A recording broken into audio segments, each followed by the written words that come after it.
1. Introduction. My name is Emma, and I am 26 years old. My life is simple and quiet, and I like it that way. I am a teacher for young children in a small town school. I love my job because I enjoy helping my students learn new things like reading and counting. Every day, their happy faces make me smile. I live alone in a small, comfortable apartment. It is my safe place, filled with many books and green plants. In the evenings, after work, I often make a cup of tea and read a good book. On weekends, I sometimes go for long walks in the local park or meet my two close friends for coffee. My life is not very exciting, but it is peaceful and I am happy. I always felt safe in my small, predictable world. I did not think I needed anything or anyone more to be complete. Then, one afternoon, everything changed. I met a man named Tony. I was in my favorite coffee shop near my home, reading a book. He came to my table and smiled. His smile was warm and very friendly. He said he liked the book I was reading and asked me about the story. He was very handsome, with dark hair and kind, brown eyes. We started talking, and it was easy to talk to him. He was funny and smart, and he listened to me with great attention. When he asked for my phone number, I gave it to him without thinking. I usually do not give my number to strangers, but Tony felt different. I felt a special connection to him from the very first moment we spoke. He called me the next day, just like he promised. We went on our first date that weekend. He took me to a beautiful Italian restaurant near the river. He was waiting outside for me, and he brought me a single red rose. During dinner, he made me feel like the most interesting person in the world. He asked me about my dreams and my job. He looked at me in a special way that made my heart beat faster. It felt like we were the only two people in the busy room. He told me I was beautiful and smart. His words were like music to me. I was not used to this kind of attention from a man. After that perfect first date, we saw each other almost every day. He was always a true gentleman. He opened doors for me, pulled out my chair, and always said sweet things that made me blush. I quickly started to believe he was the perfect man. He was everything I ever wanted in a partner, but never thought I would find. I thought my quiet life was good before, but with Tony, it felt complete and exciting. I felt like I was living in a beautiful dream. He was my dream man, and I was falling in love. I was so happy. I believed our wonderful love story was just beginning. I did not know that my life was about to change forever because of him. I had no idea what was waiting for me in the future. 2. A new love. The weeks after I met Tony were like a beautiful dream. We started to spend all of our time together, and I fell deeply in love with him. My quiet, simple life was now full of excitement and laughter. Every morning, I woke up with a happy feeling because I knew I would see or talk to him. Tony was very romantic. He often brought me flowers, not just on special days, but just to make me smile. He called me every single night before I went to sleep. We talked for hours about everything. He told me about his work, and I told him about my students at school. Hearing his voice was the perfect way to end my day. When I was with Tony, I felt completely safe. He was kind and caring, and he always listened to me. I believed this was true love. We went on many wonderful dates. Sometimes we had simple picnics in the park, sitting on a blanket and eating sandwiches. Other times, he took me to nice restaurants in the city. We walked on the beach and watched the sun go down. He always held my hand, and it made me feel connected to him. One evening, we were sitting in his car, looking at the stars. He turned to me, and his eyes were serious. "Emma," he said softly, "I love you more than words can say. I want to marry you one day." My heart felt so full of joy, I could not stop smiling. Of course, I wanted my friends and family to meet him. My friends all loved Tony. "He is so charming, Emma. You are very lucky," my best friend, Sarah, told me. I introduced him to my parents a few weeks later. My mother thought he was wonderful, and my father shook his hand firmly. "It is good to meet you, Tony," my father said. "Please take good care of our daughter." Tony promised that he would always protect me and make me happy. I believed him with all my heart. I thought I had found my forever home in his arms. I was sure our love was real and that nothing could ever go wrong. 3. A big promise. The evening was special. Tony took me to a quiet, romantic restaurant near the river. It had big windows, and we could see the city lights on the water. Soft music played, and small lights were all around our table. We talked and laughed for hours about everything and nothing. I felt so happy just to be with him. After we finished our dinner, Tony looked at me. His eyes were serious, but also very kind. He took my hand across the table. My heart started to beat faster. I did not know what was happening, but I felt something important was coming. Then, he moved his chair back and slowly knelt on one knee.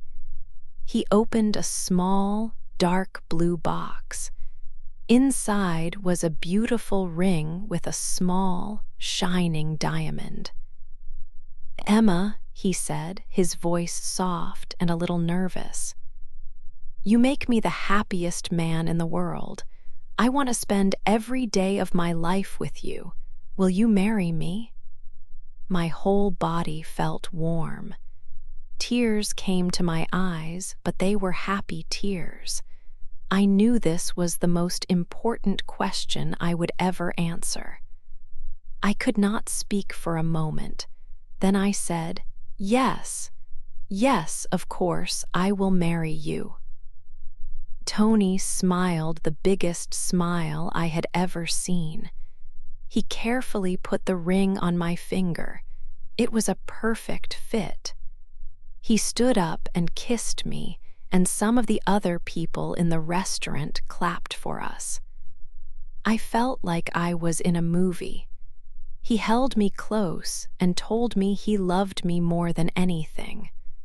On the way home, I could not stop looking at my hand. The ring was a promise. It was a promise of a future with the man I loved. He promised he would always take care of me. The next day, we told everyone our good news. We called my parents first. My mother cried on the phone because she was so happy. My friends all wanted to see the ring and hear the story. They said Tony and I were the perfect couple. Soon, we started to plan our wedding.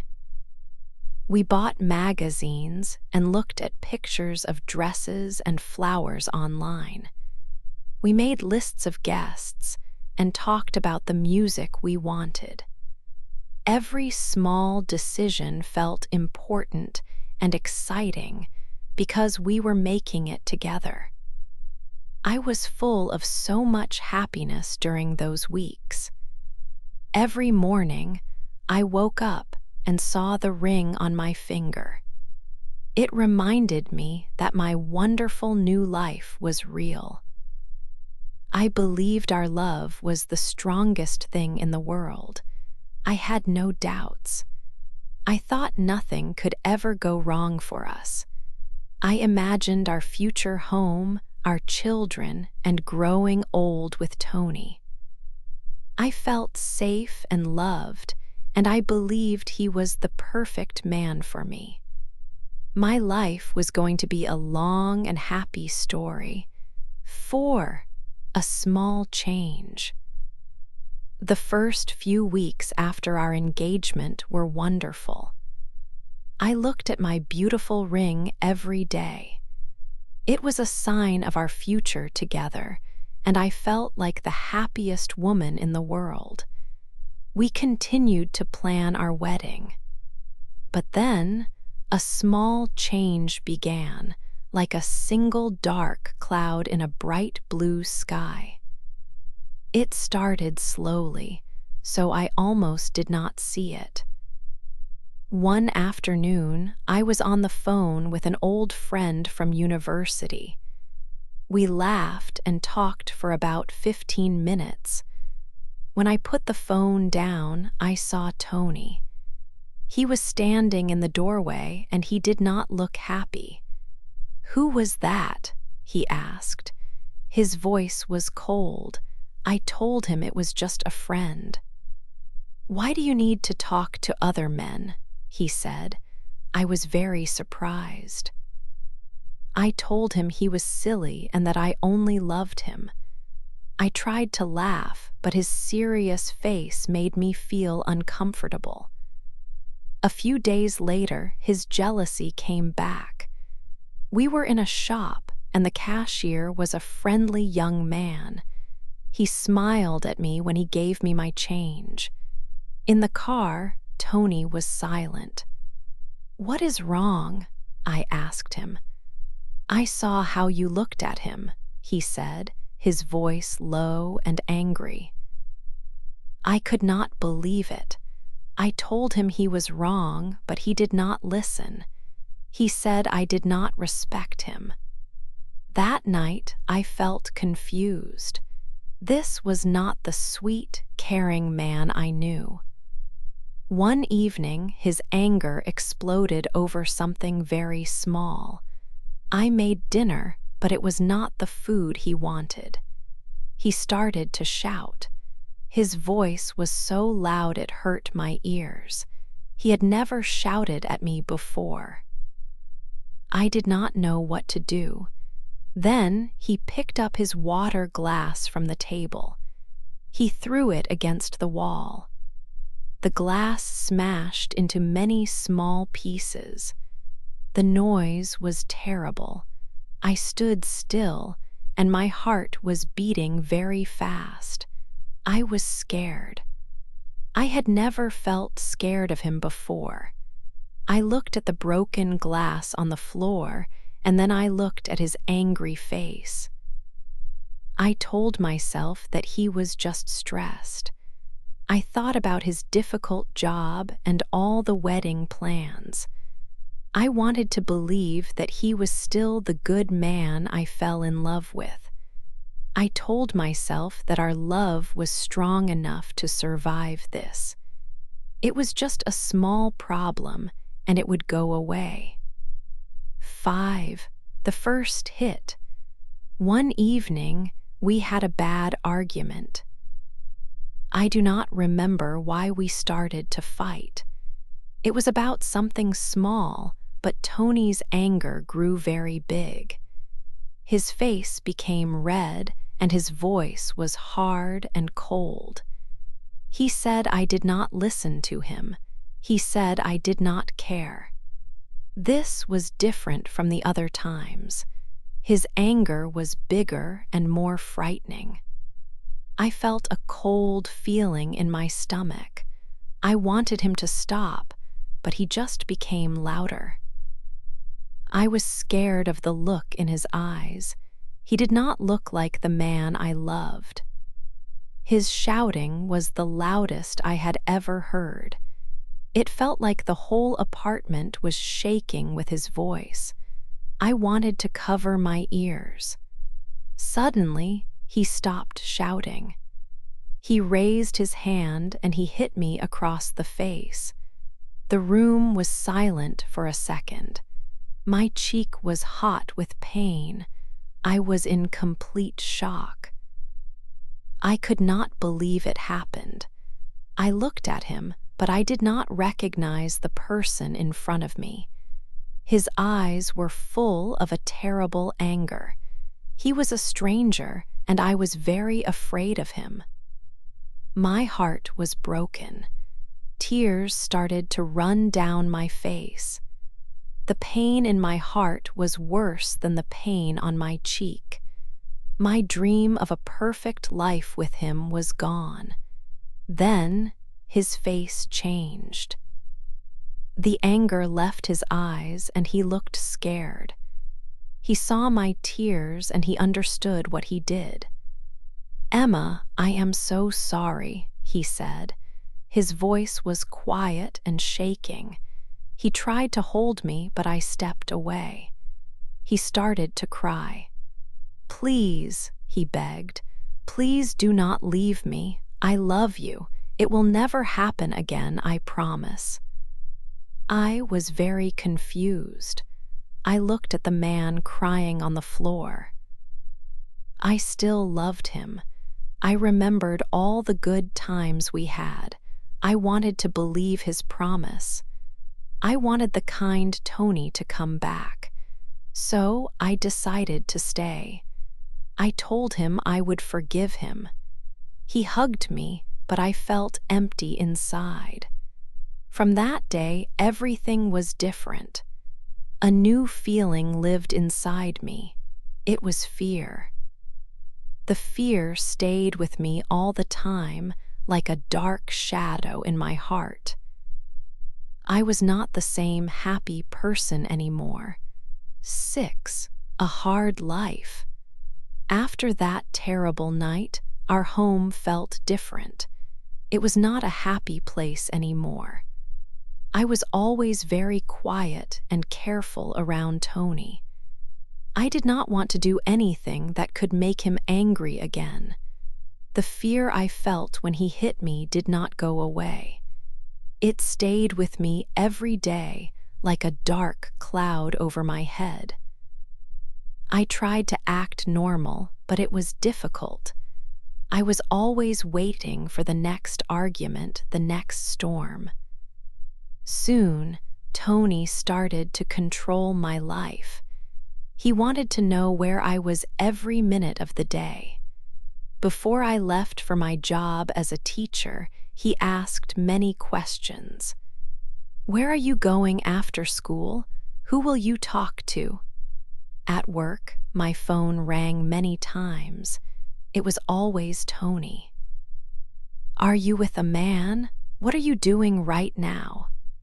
His voice was not kind or loving. It was cold and hard.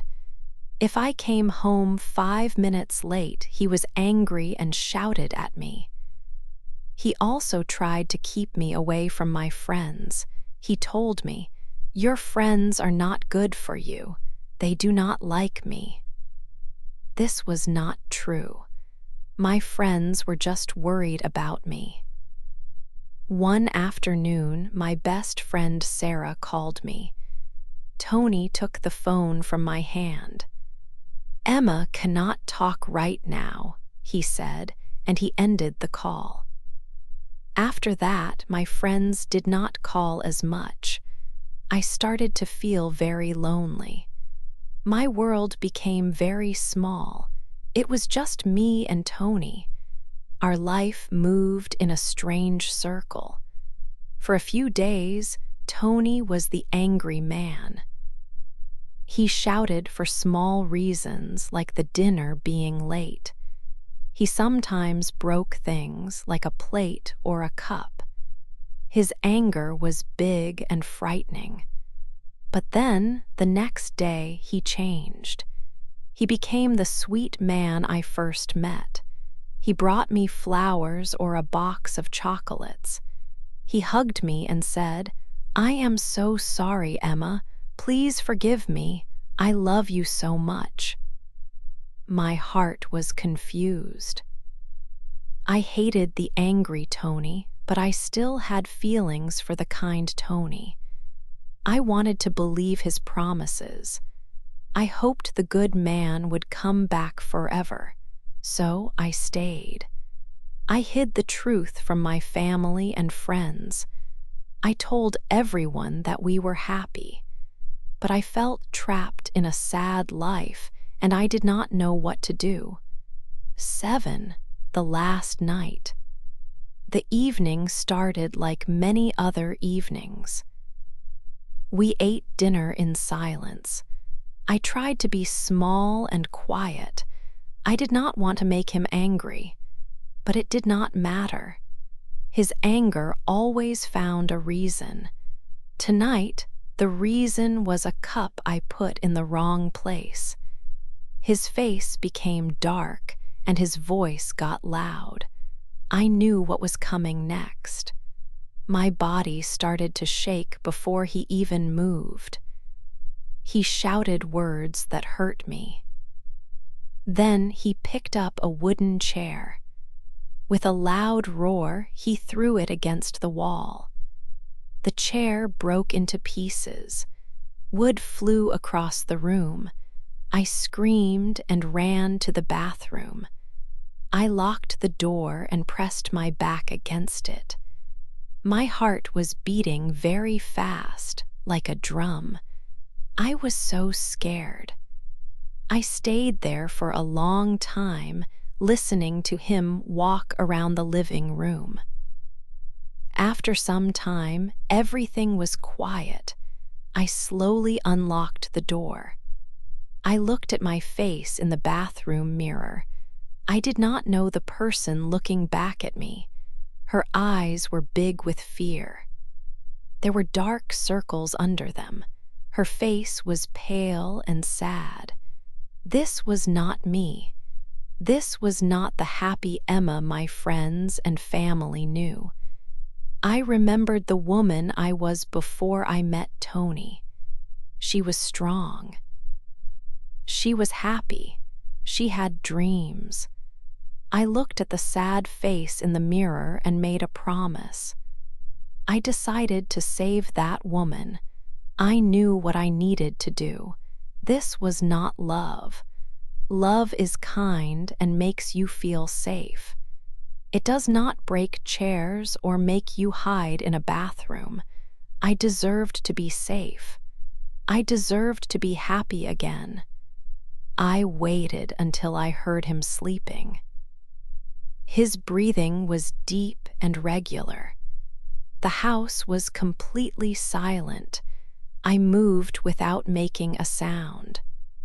My hands were trembling, but my mind was clear. I took a small bag from my closet. I packed only the important things, some clothes, my wallet, and my phone. I did not take any of the gifts he gave me. I did not want anything to remember him. Each item I put in the bag was a step away from this life. I was quiet like a mouse. I was afraid he would wake up. I put on my coat and shoes. I walked to the front door. My hand was on the doorknob. I stopped for 1 second. Then I opened the door, stepped outside into the cold night, and closed it softly behind me. I did not look back. I just walked away. That night was the last night I was his. It was my last tear for him. I was leaving for good. 8, a new start. I moved to a new town many miles away from my old life. The town was quiet, with a small park and friendly shops. I found a small apartment on the second floor of a yellow building. It was not big, but it was my safe place. The sunlight came through the clean windows every morning. I bought a comfortable chair and a small bookshelf. I filled the bookshelf with my favorite books. For the first time in a long time, I could breathe. There were no angry voices here. There were no broken things. It was just my home, and it was peaceful. I found a job as a teacher in the local primary school. My students are 6 and 7 years old. They are full of life and laughter. Every day, they helped me to feel happy again. One little girl gave me a drawing of a smiling sun. She said it was for me. I put the picture on my wall at home. It reminded me that there is always light after the dark. My work gave me a routine. It helped me to build a new life, one day at a time. In the quiet evenings, I sometimes think about the past. I remember the girl who believed in a perfect love. I understand now that perfect love does not exist, but real love does. I learned a difficult but important lesson. True love should not hurt. It should not make you cry or feel afraid. Love is about kindness and respect. It is about feeling safe with someone, not trapped. Pain is not a part of love. Slowly, I learned to love myself again. I started doing things that made me happy. I took long walks in the park without looking over my shoulder. I sat in a small cafe and read my books for hours. I started to paint again, something I stopped doing when I was with Tony. I painted bright flowers and blue skies. I did not have to ask for permission. I was free. This freedom felt like sunshine on my face. Tony is a memory now. He is a chapter in my story, but it is a chapter that is finished. I am not that scared person anymore. I am strong. My heart was broken, but it has healed. My story has a happy ending. It is a happy ending because I chose it. I chose to save myself. I chose a new start, and I chose to be happy. Please don't forget to like, share, and subscribe.